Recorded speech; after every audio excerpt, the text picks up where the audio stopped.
Okay, may mudto na usab kanatong tanan Luzon, Visayas, Mindanao. Maayong mudto Philippines, may mudto world, may mudto universe. Ana na punta mga igala din ang atong tulumanon sa kahanginan CONA Catechesis on Air. Og ako lang gihapon kini yung ubos nga alagad Reverendo Padre Edwin Academia Akap. Abino adlaw na usab karon nga Martes pit sa 24 na kini sa bulan sa Marso tuig 2026. Abi na mahigala, kumusta naman mo mahigala? Nagkaduol na ba yung Semana Santa mahigala? No? Sunod semana, mauna ba ya? Mauna ba ya ang Semana Santa? So siguro maghinay-hinay na tagpamalandong sa ato ang mga kasalanan. No? Kinig yung sala mahigala, panington ba ako kagbog naman eh. Labi na og maghuna-huna ka ba, labi nagbugat-bugat gyud imo mga sala. Unya maghuna-huna ka ba nga murag duna gibugat-bugat pod nga silot ining sala. Panington gyud kag bugnaw sa muna nga ayaw gyud padala matud pa no, matud pas pipila ka nakasulay ba kana kunong sala ba. Kana abang naghuna-huna gyud ka nga dako-dako gyud silot ning sala. Matud pas uban nga nakahimo ni ana no, panington ba gyud pukuno kag bugnaw. So paghuna-huna pa lang daan, no, nga madawat nimo ang maong silot. Muna nga ang maayo dili na lang gyud ka magpakasala. Kung moabot man gani sa imong huna-huna, kay kini puro usahay kini bang mga tentasyon mukalit ra man pugbutho sa tong huna-huna, so mas maayo nga dili nato i-entertain. Muna gitawag sa in English og do not entertain bad thoughts. No, kay kanang bad thoughts delikado kay na. No, kung mahimo ayaw gyud nag-entertain basta kay dautan na nga mga huna-huna. Hala no. Naalita manghigala sa ari na ta manghigala sa kini CBCP News, balitang simbahan ining kamuntuhon. By the way, higala CBCP News, new National Shrine of St. Therese of Antipolo called to welcome pilgrims seeking hope. Nanawagan karon si Cardinal Jose Advincula no sa Archdiocese of Manila nga ang shrine kuno matud pa niya should embody God's promise of joy and peace, becoming a place where weary people may find rest and spiritual consolation. Ingon da ini ana kini mga shrine manghigala no nya dunay bag-o nga shrine karon manghigala nga na-develop no muna nga nanawagan karon si Cardinal Jose Advincula na adtong mga matuuhon nga pang pilgrimage pod mo kay kanang moadto mo og mga shrine pilgrimage may tawag nato ni ana no pag pilgrimage pod ta ginagmay no nya karon dunay bag-o nga pilgrimage site kining St. Therese of Antipolo National Shrine. Pero ari kita mahigala sa Vatican News. Pope Leo schedule for Algeria, Cameroon, Angola, and Equatorial Guinea is already scheduled. Gikatakda na mahigala ang matud pa pagbisita no ni Pope Leo sa kining gitawag natong Algeria, no Africa man sa mga lugar mahigala, Cameroon, Angola ug Equatorial Guinea, no Guinea. Nya mao kini hibang ipahigayon kini karong moabot nga Abril 13 hangtod sa 23. Uy, pulo kini kaadlaw no. O niya karong tuig 2026. Unya kining mao nga biyahe sa atong talahurong Santo Papa mo kini ang ikatulo nga apostolic journey, iyang apostolic journey outside of Italy since the beginning of his pontificate. Mao kini ang ikatulo niya nga biyahe isip Santo Papa gawas sa Italia, no? Hala, good luck Pope, no? good luck your eminence. Ayan, no? Abi no, ato daing mga higalang kumusta ho na mga parokya nga nangandam na mga higala, no? Nangandam na alang sa pag-abot sa ilang bagong kura paroko. Excited na kay mga higala ang mga parokyano. Kami pong mga pari excited na po mi nga muhandol na po og laing parokya, no? Salamat sa Dios mga higala kay ako gisaligan paghihapon ko sa obispo, no? Kay medyo gulang-gulang na baya tag jutay pero salamat sa kus Ginoo nga gisaligan pa in taon ta kay sa bagay mahigala ang ako oramang edad siguro mo ay medyo ni gulang-gulang ako ang hitsura mo bang dili pa tanto. Sumala sa inyong nakita gulang na kita kay murag wala pa man no sa ako pong gibati mahigala murag magwala pa man ko'y gipamati nga kini gitawag og sakit-sakit nga mo'y makapugong kanako sa pangalagan kabulo ka mahigala no ako biya ning gi-attribute ni Mama Mary kay kaluoy Ginoo mahigala kami diri sa parokya namo sa Ayungon kada kadlawon yung rosaryo kini among Don Rosary ang nakatudlo pud nako ana mahigala no kabulo ka kinsa si Archbishop Jandu kada kadlawon yun sayo kay buntag alas 5 pa kanang diri sa cathedral mahigala ang ilaha diri nga Don Rosary alas 4 alas 4 ka daon amo diri sa Ayungon kuan kanang alas 5 kay amo ramang pong bana-banaon nga 30 minutes ra gyud ang amo ang kikuan man manghigala kana mang mobile man maglakaw man mi doon ra dili man ingon nga magpundo ra mi sa lugar gawas og kusog ulan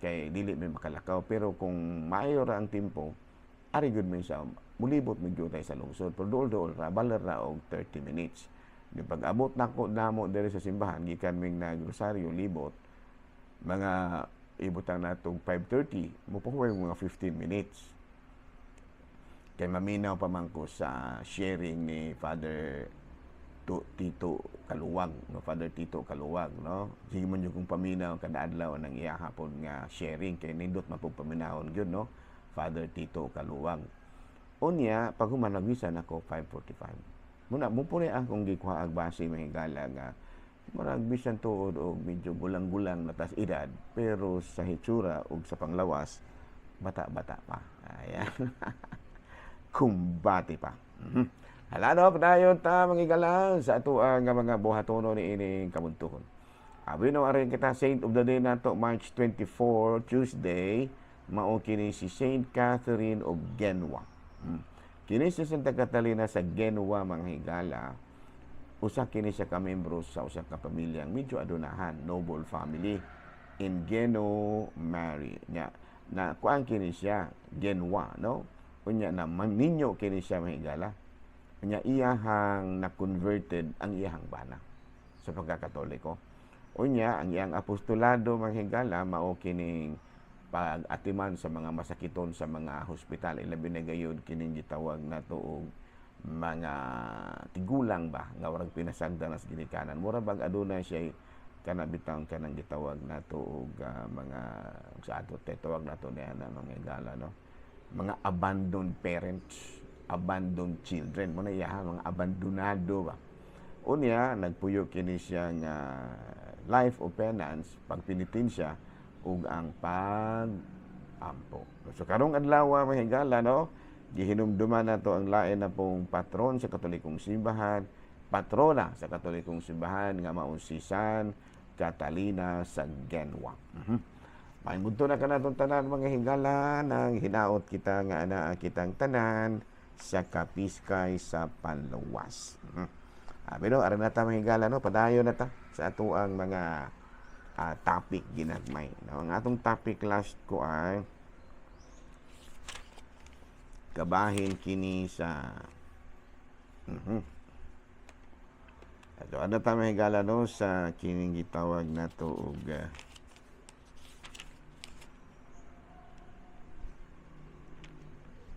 ari na ta mahigala okay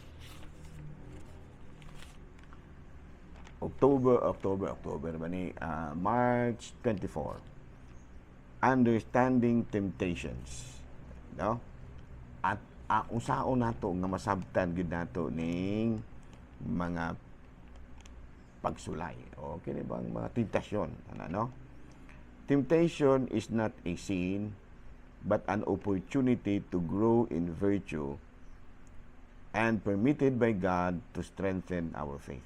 Buday ni mahigala no kini di ang tentasyon ba mahigala no dili pa dai ni kini tentasyon dili pa kini sala pero oportunidad kini nga mapalambo nato ang ato ang kanang mga bertud.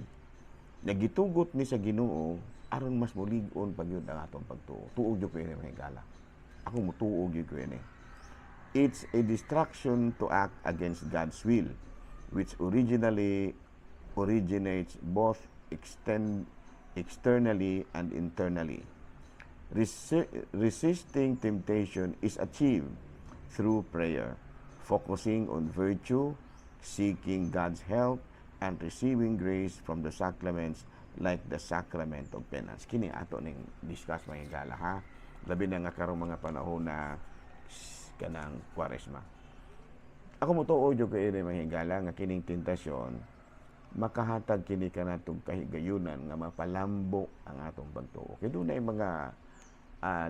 mga katong giingon pa nako ganina mga higala ba. Nakana bang nakasala ka, nakabuhat kag dautan unya ni angkong ka nga sayop kini ugani aduna kay kahadlok sa silot. Samtang na malandong ka ni ana mga higala, may puruhan gyud nga moingon mo kahinulsol sa mga sala. Tungod kinahadlok man ka sa silot. Murag moingon jud ka nga Ginoo di nagyud ko mo usob. Yan no? Kaya nga naman, naghuna-huna naman ka sa silot na pwedeng mahitabo tungod sa sala nga imong nahimo. Murag moingon ka ba nga Ginoo, tabangi ko. Di nagyud ko mo usob sa ang kining sala nga akong nahimo. And then comes the time nga gipasaylo ka sa Ginoo ug napasaylo pud ka sa imong nabuhatan sa ingon. Bulig-on gyud ang imong pagtuo sa Dios mga higala. Patungod mo nang ginaingon nga because of the temptation. Kay kung wala pa kay ka wala pa kaingon nga natintal pud ka ginagmay, murag dili ba gyud ka makahinulsol og maayo. Di panalitan o sa katawo ka nakabuhat kag dautan. Nya na pagbuhat nimong dautan, naghuna-huna na ka nga sus nganong nabuhat man ninako. Mapriso man jud ko ini ingon ni ana. Paghuna-huna nimo ni ana, may puruhan gyud nga makahinulsol ka. Musaan man jud ka sa Ginoo nga Ginoo kung imo pagani kung luwason ining maong pagsulay karon sa akong kinabuhi. Kung imo kung luwason, di na gyud ko muusog. Ayaw po pagkapinig mo ingon ka nga kausa na lang. Ayaw ka na. Ayaw po. Kinahanglan nga og muingon gani ka nga di na jud ka muusog. Ayaw na gyud supaka na imong desisyon, no? It is an attraction. Kini ba yang kuan mga higala, tentasyon ba? It is an attraction to act against God's will, which originally originates both externally and internally. Kaya mga pagsulay god, external usahay. Naas gawas. Makita gyud nimo ba, ma-feel gyud nimo. Doon na po'y usahay nga naara sulod sa imong kasing-kasing. Muna yung mga bana nga perting mga hilumon. Natingala na lamang kang, nagngita may noog lain. Ana, no? Sa mahitabuha nga, kanang buutan mo nung siya kayo. Kaya externally, murag wala. Pero internally, naadi ay. So, na, no? Nga, unsa man jud ay maayong buhaton, resisting temptation is achieved. Ano siya, inindot dere. Through prayer, focusing on virtues. Sa ato pa, imug yung tanahon, ug sa mga mayong mga bertud gyud ba? Mangita kag tabang sa Ginoo ug receiving grace from the sacraments. Kanang musimba ka, mangumpisal ka, no? Especially the sacrament of penance. Ana no muna nga kinahanglan nga sabton gyud nimo ang mga sakramento. Ilabi na gayud ang sakramento nga makatabang kanimo. Abi no, balik-balikan nato na ubang adlaw mahigala kasi mga santa baya, no? Si mga santa sa kuan baya kanang Kwaresma baya, ha? Balikan nato na ha. Unya sa sangalan sa itong talahorong obispo Bishop Polito B. Cortez, station manager si Father Ramaata, ang ato usab nga mga atong talahorong obispo, ako lang gihapon kini mahigala, no? Inyong ubos nga alagad, Reverendo Padre Edwin Academia Acab, manamilit usab kaninyo ug manalangin ka nato ang Dios magkagawas ka na namahan, Anak, Espiritu Santo. Amen.